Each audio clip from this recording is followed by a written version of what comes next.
Frères et sœurs, chers amis, nous sommes venus ici, à Montligeon, où nous suivons cette célébration par le biais des réseaux sociaux, en ce jour où l'Église universelle commémore tous les fidèles défunts. Et nous sommes là, nous sommes rassemblés dans la communion des saints pour prier pour nos défunts et les présenter à la miséricorde sans limite de Dieu qui se révèle d'une manière admirable dans le cœur transpercé de son Fils. Ce faisant, nous affirmons clairement notre foi en la vie après la mort. Sinon, à quoi bon prier pour les morts? Ce qui impressionne dans la mort physique, c'est qu'elle est le seuil d'un voyage sans retour sur lequel nous n'avons que peu de prise, si ce n'est justement la prière pour les défunts. Prier pour les défunts ne consiste pas seulement à faire mémoire ou à se souvenir de nos chers disparus, comme on dit, et de ce que nous avons vécu avec eux. Eux, comme nous, sont en marche vers le point oméga de la rencontre définitive avec le Créateur. Il s'agit donc de continuer le chemin en communion avec ceux qui nous précèdent. Eux qui ont franchi la porte de la mort physique et qui, à l'image du grain tombé en terre, sont appelés à l'éclosion de ce que fut leur vie sur terre et de ce qu'est leur vie dans l'au-delà. Comme la création soumise au pouvoir du néant dont nous parlait Paul dans la deuxième lecture, nos défunts semblent, eux aussi, anéantis, retombés dans le néant dont l'appel à la vie prononcé par Dieu au jour de leur conception les avait fait surgir. Et pourtant, l'espérance d'être libérés de l'esclavage de la dégradation pour connaître la liberté de la gloire donnée aux enfants de Dieu, les habite et elle nous habite avec eux. Cette espérance qui ne déçoit pas parce qu'elle s'enracine littéralement dans la victoire du Christ surgi victorieux de la mort. La lettre aux Hébreux nous le rappelle, cette espérance, nous la tenons comme une ancre sûre et solide pour l'âme. Elle entre au-delà du rideau dans le sanctuaire où Jésus est entré en précurseur. Nous aurons l'occasion d'y revenir cet après-midi avec ceux qui seront là pour la conférence de 15 heures. Nous sommes ici pour vivre le pèlerinage du ciel. Quand l'Église nous parle de vie éternelle, elle ne nous parle pas uniquement de ce qui se passe après la sépulture, mais bien du fait que ce qui, dès la conception, est engendré dans le sein d'une maman, est appelé à vivre pour l'éternité. C'est sur cette certitude que les chrétiens fondent la dignité inaliénable de tout être humain. Et c'est là aussi qu'ils fondent leur combat pour la défense absolue de la vie depuis sa conception jusqu'au terme naturel de son déploiement ici-bas. Ce n'est ni la durée d'une vie sur terre, ni la richesse, ni la santé, ni les connaissances qui fondent la dignité d'une personne humaine. Ce qui fonde sa dignité, c'est l'intention du Créateur qui la veut à son image et qui, en elle et dès sa conception, a inscrit les capacités de cette ressemblance. Là aussi, nous y reviendrons cet après-midi. Vous connaissez tous, je pense, le premier récit de la création de l'être humain que l'on trouve dans le premier chapitre du livre de la Genèse. Petit rappel mémoire.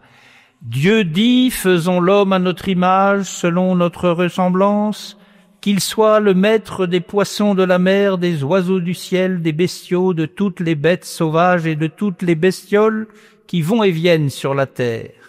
Dieu créa l'homme à son image, à l'image de Dieu il le créa, il les créa, hommes et femmes. Basile de Césarée, un saint-père de l'Église du IVe siècle, s'étonne en lisant ce texte. Il va jusqu'à se demander même si Dieu est aussi puissant qu'on le dit. parce qu'il constate que dans la réalisation de son projet, Dieu a bien créé à l'image, mais on a l'impression qu'il a oublié la ressemblance qui était dans son projet.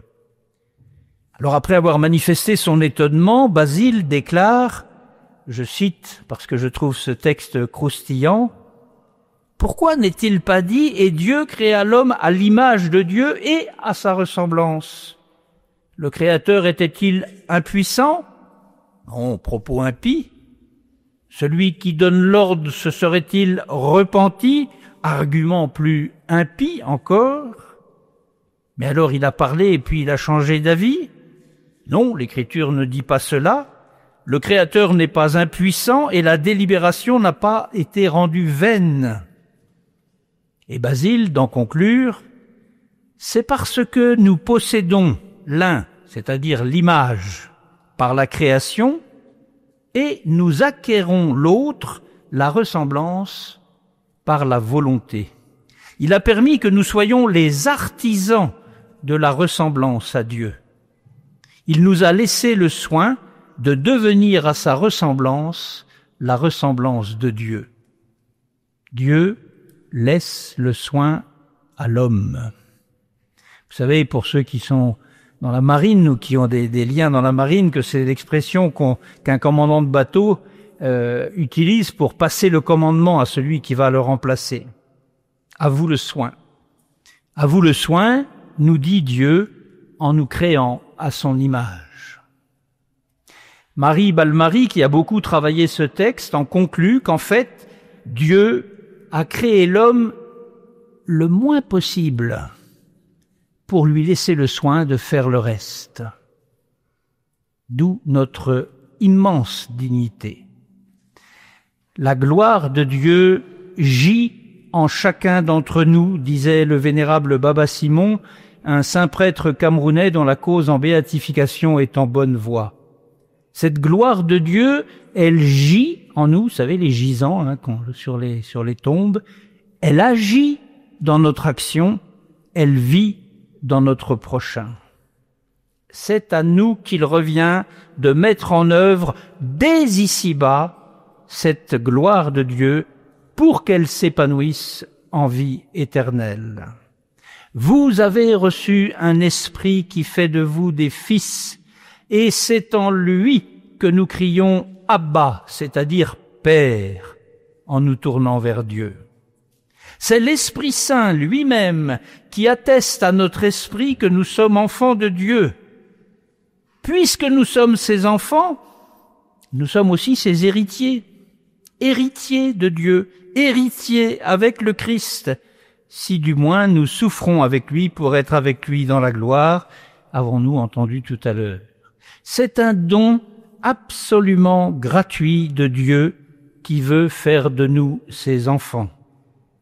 Et Paul en est tellement convaincu qu'il ajoute « Il n'y a pas de commune mesure entre les souffrances du temps présent et la gloire qui va être révélée pour nous. » Saint Paul sait bien, avec l'auteur du livre de la sagesse que nous avons entendu tout à l'heure, que les âmes des justes sont dans la main de Dieu, et ce que n'avait pas pu faire l'auteur du livre de la sagesse, Paul, lui, a vécu l'expérience de la rencontre avec le Christ ressuscité.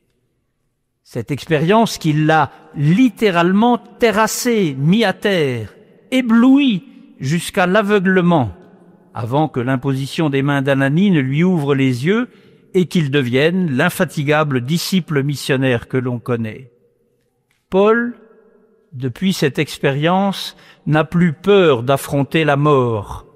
Avec le psalmiste que nous avons entendu tout à l'heure, il peut redire « Le Seigneur est mon berger, si je traverse les ravins de la mort, je ne crains aucun mal, car il est avec moi. » Et il ira jusqu'à écrire aux Philippiens « Pour moi, vivre, c'est le Christ, et mourir est un avantage. » Alors, et nous, et moi, et chacun d'entre nous, où en sommes-nous dans cette démarche d'abandon à la volonté de Dieu? Sommes-nous réellement prêts à lâcher prise pour nous en remettre à Dieu? Si quelqu'un veut marcher à ma suite, qu'il renonce à lui-même, qu'il prenne sa croix et qu'il me suive, car celui qui veut sauver sa vie la perdra, mais qui perd sa vie à cause de moi la trouvera. Quel avantage, en effet, un homme aura-t-il à gagner le monde entier si c'est au prix de sa vie? Et que pourra-t-il donner en échange de sa vie? Car le Fils de l'homme va venir avec ses anges dans la gloire de son Père, alors il rendra à chacun selon sa conduite. Voyez l'immense dignité que nous avons méditée tout à l'heure, qui débouche sur une immense responsabilité qui est la nôtre. Avons-nous vraiment foi dans la promesse d'éternité? Et est-ce que ça se voit dans notre vie au quotidien, que notre espérance, elle est au ciel? Notre problème réside dans notre volonté d'autonomie, d'indépendance et de toute puissance qui est aussi vieille que le monde est vieux, mais qui menace peut-être tout particulièrement notre génération, enivrée qu'elle est de connaissances, et qui voudrait nous faire croire qu'il nous revient à nous de maîtriser la vie. Il est vrai qu'au livre de la Genèse, Dieu nous dit « Remplissez la terre, soumettez-la, soyez les maîtres des poissons de la mer, des oiseaux du ciel, de tous les animaux qui vont et viennent sur la terre. » Mais quand nous oublions que maîtriser dans le langage de Dieu veut dire servir et non se servir, comme le rappelle l'évangile de saint Matthieu, et comme Jésus l'a appris à ses disciples, alors nous devenons des monstres, manipulateurs et destructeurs de la nature et de l'humanité dans ce qu'elle a de plus beau et de plus fragile, et la violence immédiatement envahit notre monde. Là aussi, c'est une très vieille histoire. Dieu aime la vie et il nous invite à la servir avec lui. Le livre de la sagesse nous redit « Maître qui aime les vivants, toi dont le souffle impérissable les anime tous, si tu avais haï quoi que ce soit, tu ne l'aurais pas créé. Comment serait-il resté vivant si tu ne l'avais pas appelé? En fait, tu épargnes tous les êtres parce qu'ils sont à toi. » Si nous sommes réunis pour prier pour nos défunts, c'est parce qu'au fond de nous est ancrée cette certitude que tous, vivants et morts, nous sommes dans la main du Dieu de vie et d'amour. Nous savons bien que tout ne s'arrête pas dans le limon de nos cimetières ou le feu de nos crématoires. Nous savons que Dieu ouvre les torrents de sa miséricorde à ceux qui lui demandent. Alors vous, chers amis qui êtes présents à Montligeon, vous qui nous suivez sur les réseaux sociaux, comme le disait saint Paul dans la deuxième lecture, tous ensemble, nous gémissons avec la création tout entière, parce que nous passons par les douleurs d'un enfantement qui dure encore, mais nous avons commencé à recevoir l'Esprit Saint et nous attendons désormais notre adoption définitive et la rédemption de notre corps.